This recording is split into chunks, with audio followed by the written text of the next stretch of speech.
이번 영상에서는 리눅스에 대해 살펴보기 전에 리눅스 시스템의 모태가 되어진 유닉스 시스템에 대한 특징을 먼저 확인해 보도록 하겠습니다. 사실 유닉스라는 운영체제가 개발되어진 배경으로는 1960년대 미 국방성의 지원을 받아서 제너럴 일렉트릭스라는 미국의 주요 전자회사와 AT&T의 벨 연구소 그리고 MIT 공대에서 협력을 해서 멀틱스라는 운영체제를 개발하려고 했었습니다.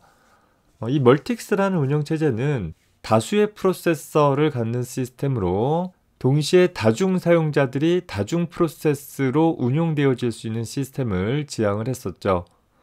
오늘날 생각해 본다면 이런 시스템이 그다지 특별한 시스템은 아니지만 이 1960년대라는 시기적 특성을 고려해 본다면 소위 전자식 컴퓨터가 막 태동되어졌던 시기가 50년, 60년 그 시기잖아요.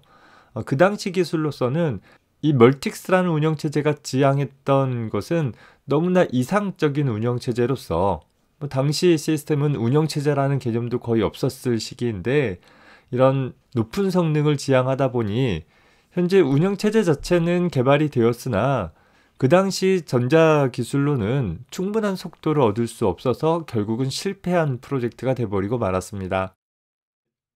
이 멀틱스라는 운영체제 개발에 참여했던 연구원 중에 한 사람인 켄 톰슨이라는 사람이 PDP-7이라는 시스템에서 스페이스 트래블이라는 게임을 개발을 했었는데 하나의 게임을 동시에 두 명이 게임을 수행을 할 수 있도록 하기 위한 환경을 구축하는 과정이 유닉스의 모태가 되어지게 되었습니다.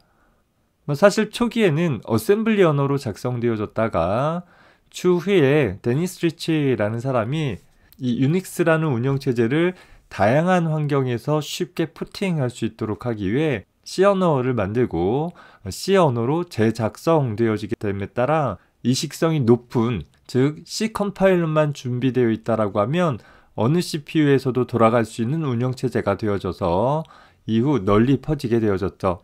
사실 이 유닉스라는 단어는 멀틱스라는 용어에 대한 반발로 소위 거세된 멀틱스라는 의미로 넷이라는 단어의 동음 이의어인 유닉스라는 이름의 말장난으로 만들어졌다고는 합니다.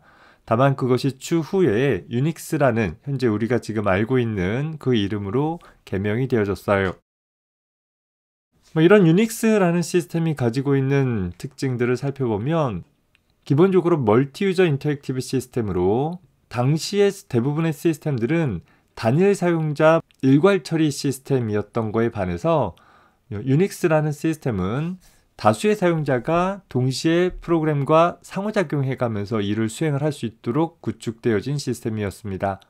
그래서 하나의 시스템을 두 명 이상의 사용자가 동시에 사용할 수 있도록 할 수 있었고 또 더불어서 사용자가 명령을 내리면 그 명령에 대한 결과를 응답으로 즉시 되돌려 받을 수 있도록 동작되는 시스템이었습니다.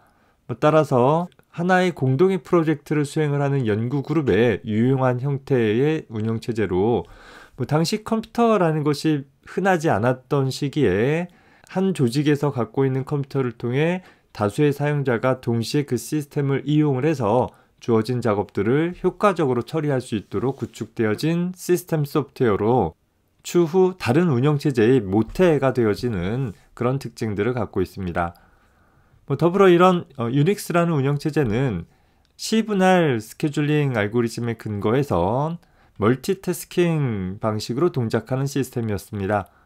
다수의 사용자가 동시에 하나의 시스템을 사용을 하기 위해서 각 사용자에게 또 각 사용자가 수행되어지는 각각의 프로세스에게 작은 시간 할당량들을 배정을 하고 그것들을 빈번하게 교체해 줌으로써 여러 개의 프로세스가 동시에 수행되어지는 것과 같은 효과를 얻을 수 있는 방법이었죠.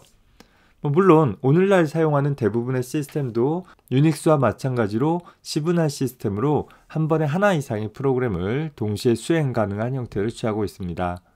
더불어서 이런 유닉스 시스템은 트리 형태의 계층적인 파일 시스템을 가짐으로써 보조기억 장치에 저장되어지는 데이터들을 좀 더 효과적으로 유지 관리할 수 있도록 해주었고 기본적으로 다수의 사용자들이 접속해서 사용을 할 수 있도록 하기 위한 또 원격제에 있는 다른 컴퓨터와 통신할 수 있도록 할 수 있는 기능들을 포함을 하고 있습니다. 그 밖에 다수의 주변 장치에 대해서 편리하고 일관성 있는 인터페이스를 제공을 해서 예를 들어서 하나의 시스템에 장착되어 있는 디스크들이 여러 개 있다 하더라도 각각의 디스크들을 단일 경로를 통해서 접근할 수 있도록 해주고 있고, 또 다양한 입출력 장치가 있다 하더라도 모두 다 하나의 파일을 접근할 수 있는 것과 동일한 방식으로 접근할 수 있도록 제공을 해주고 있습니다. 장치의 종류가 무엇이든지 간에 사용자 입장에서 장치를 일관된 방법으로 접근할 수 있도록 제공을 해주고 있다라는 점에서 장점이 되는 것이겠죠. 그 밖에 쉘 언어라고 해서 사용자들이 반복적인 명령들을 조금 더 효과적으로 시스템과 대화식으로 처리할 수 있도록 할 수 있는 기반을 마련을 해주고 있고, 또 그 밖에 쉘상에서 동작할 수 있는 다양한 유틸리티 프로그램들을 제공을 하고 있어서 유닉스 상에서 제공되어지는 기본 유틸리티 프로그램들만 적절히 조합하더라도 굉장히 많은 일들을 직접 처리할 수 있도록 해주고 있었습니다. 더군다나 초기에는 어셈블리어로 작성되었지만 C 언어로 재작성되어진 이후엔 C 컴파일러만 제공되어진다라고 한다면 어떤 환경에서든지 수행되어질 수 있는 굉장히 이식률이 높은 운영체제로 한동안 대부분의 시스템에서 널리 사용되어지는 운영체제로 자리매김을 하게 되었습니다. 물론 이런 특징들이 오늘날 관점에서 본다면 대부분의 다른 운영체제에서도 하다못해 우리가 사용하고 있는 윈도우 같은 운영체제에서도 기본적으로 제공하고 있죠. 그러다 보니 그리 특별해 보이지는 않지만 이 당시 1960년대, 70년대라는 운영체제라는 개념이 거의 없었던 전자식 컴퓨터의 초기 시절에서 본다면 굉장히 획기적인 그런 특징들이 될 것입니다. 현재 이런 유닉스 시스템의 구조를 보면 몇 개의 계층으로 나누어 볼 수 있는데, 기본적으로 운영체제라 함은 하드웨어를 관리하는 소프트웨어이면서 사용자의 명령을 받아서 하나의 사용자 프로그램을 수행시켜 줄 수 있는 그런 시스템 프로그램을 가리킨다라고 했었죠. 자, 따라서 이렇게 껍데기 모양, 이렇게 어떤 계층적인 껍데기 형태로 표현을 하기도 하는데, 현재 컴퓨터 하드웨어가 있고 그 하드웨어 위에 시스템 커널이라는 부분이 존재하게 되어집니다. 자, 그리고 그 커널 위에 동작할 수 있는 쉘이라는 프로그램이 있어서 사용자 입출력을 담당을 하고 있고, 또 쉘상에서 동작할 수 있는 다양한 유틸리티 프로그램이 제공이 되어진다 라고 볼 수 있어요. 각 부분을 조금 더 세부적으로 살펴보면, 현재 시스템 커널이라는 것은 유닉스 운영체제의 가장 핵심적인 부분을 가리키게 되어집니다. 현재 시스템의 모든 자원들을 관리하는 핵심 프로그램으로서 우리가 앞서서 배웠던 어떤 CPU 스케줄링이라든가 메모리 관리라든가, 또 우리는 다루지 않았지만 파일 시스템들에 대한 관리 혹은 입출력 장치들에 대한 어떤 서비스 처리 같은 것들을 모두 이 시스템 커널이 담당을 해준다라고 생각을 해주면 되겠죠. 운영체제에 있어서 가장 핵심적인 그런 코드 부분이라고 생각을 하면 되겠고, 일반 응용 프로그램에서는 현재 이 시스템의 하드웨어를 조작하기 위해서 각각의 응용 프로그램이 직접 하드웨어를 컨트롤하는 것이 아니라 이 커널에 의해 제공되어지는 시스템 호출이라는 서비스를 통해서 간접적으로 접근을 하게 되어지는 것이에요.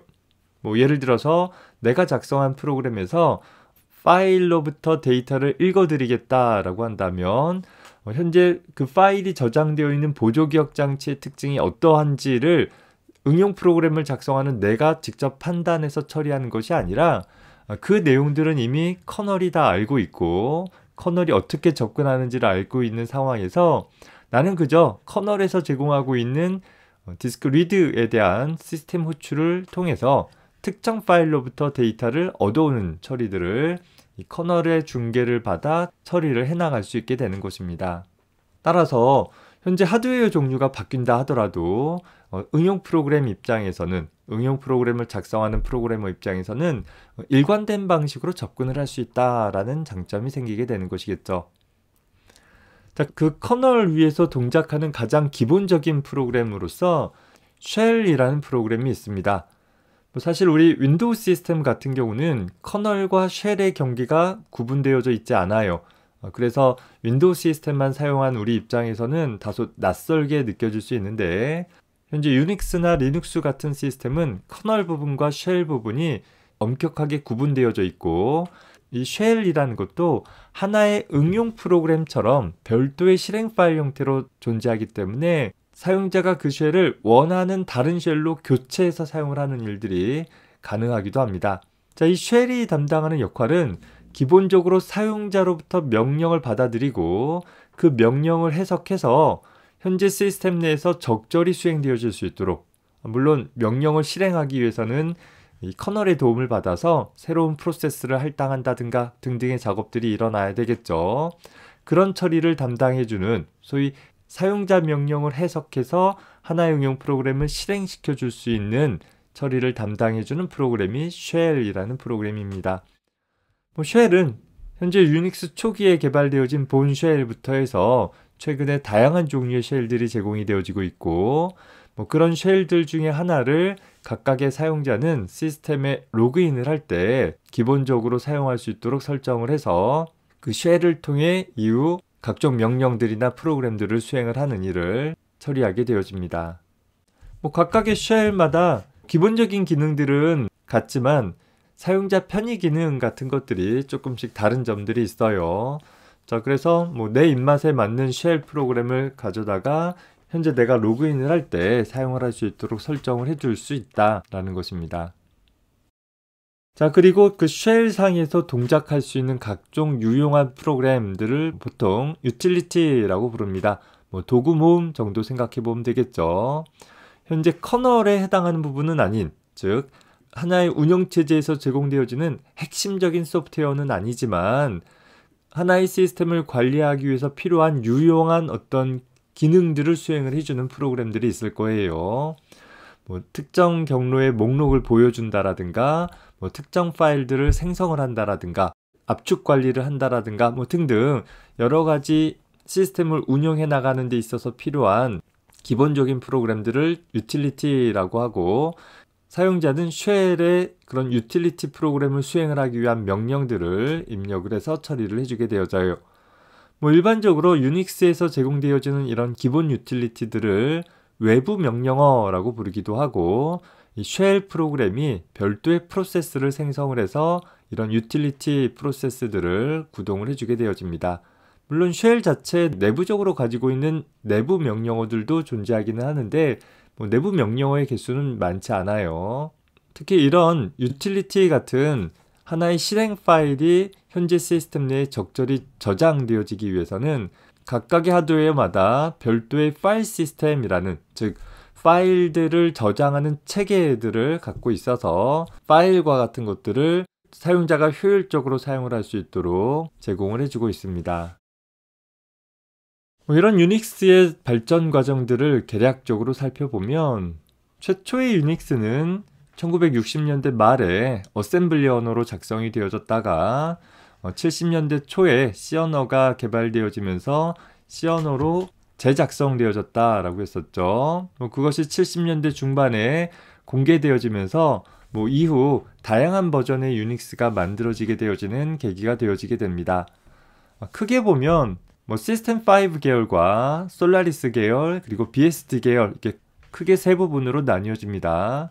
물론 시스템 5 계열과 솔라리스 계열은 2000년대에 들어가서 다시 합쳐지게 되어지기는 하는데, 기본적으로 오픈소스 버전으로 BSD 계열의 유닉스가 있고 상용 버전으로 시스템 5 계열 또 솔라리스 계열이 있어요. 자, 우리가 알고 있는 썬 마이크로 시스템즈라는 회사, 우리 자바라는 언어를 처음 만들었던 회사도 사실 이런 솔라리스라는 운영체제를 만들고 그 운영체제가 탑재되어진 유닉스 시스템을 팔던 회사이기도 했죠. 다만 이제 2000년대 넘어가서 유닉스라는 운영체제의 지위가 다소 좀 약화되어지면서 회사 자체도 굉장히 어려움을 겪게 되고 결과적으로는 오라클이라는 회사에 팔려지게 돼버린 것입니다. 각각의 운영체제에 대한 세부적인 특징보다는 이런 운영체제들이 1970년대 이후로 지속적으로 발전되어 오다가 1990년대 말만 하더라도 중대형 컴퓨터에서는 이 운영체제들이 굉장히 많이 사용이 되어졌어요. 자, 그런데 1990년대 초반에 리눅스라는 유닉스 운영체제의 한 계통을 이어받은 운영체제는 아니에요. 그저 유닉스라는 운영체제를 본따서 만든 리눅스라는 운영체제가 나타나게 되어지고, 이 리눅스라는 운영체제가 기존의 상용 유닉스 운영체제 못지않은 성능과 안정성을 갖게 되어지는 2000년대 이후에 가서는 유닉스라는 운영체제가 리눅스와 직접 경쟁하게 되어지는 상황이 발생되어지고, 상대적으로 무료로 제공받을 수 있는 리눅스가 더 널리 사용되어지게 되어지는, 어쩌면 기존의 유닉스의 시장을 모두 다 리눅스가 물려받게 되어지는 그런 상황이 발생되어졌습니다. 오늘날 보면 많은 부분 유닉스라는 운영체제 부분들이 이 리눅스라는 운영체제로 대체되어져서 운영되어지고 있는 실정이기도 합니다. 자, 여기서 또 하나 살펴볼 것은 우리 애플이라는 회사에서 만든 맥OS라는 운영체제 있죠. 그 맥OS라는 운영체제는 이 BSD 계열의 운영체제 중에 한 갈래가 발전되어진 것입니다. 따라서 우리가 리눅스라는 운영체제의 사용 방법을 배우게 되어지면 현재 사용되어지는 대부분의 운영체제에 대한 기본적인 내용들을 익힐 수 있다라고 생각해봐도 과언이 아닌 것이겠죠. 직접적으로 유닉스라든가 유닉스와 굉장히 똑같이 구성되어지는 리눅스, 그리고 유닉스의 한 갈래인 맥OS의 기본 구조에 대한 이해를 할 수 있게 되는 것입니다. 물론 우리가 개인용 PC에서 많이 사용을 하고 있는 마이크로소프트사의 윈도우라는 운영체제는 유닉스를 본따서 만들기는 했는데 그 기능이 대폭 미약한 형태로 만들어진 제3의 완전히 변종 운영체제가 될 거예요. 다만 윈도우 시스템도 궁극적으로는 유닉스라는 운영체제가 하고자 하는 내용들을 본따 만든 부분들이 많이 있기 때문에 유닉스라는 혹은 리눅스라는 운영체제에 대한 학습을 통해서 운영체제를 실제 사용한다라는 것에 대한 좀 더 일반적인 이해를 갖출 수 있게 될 것입니다.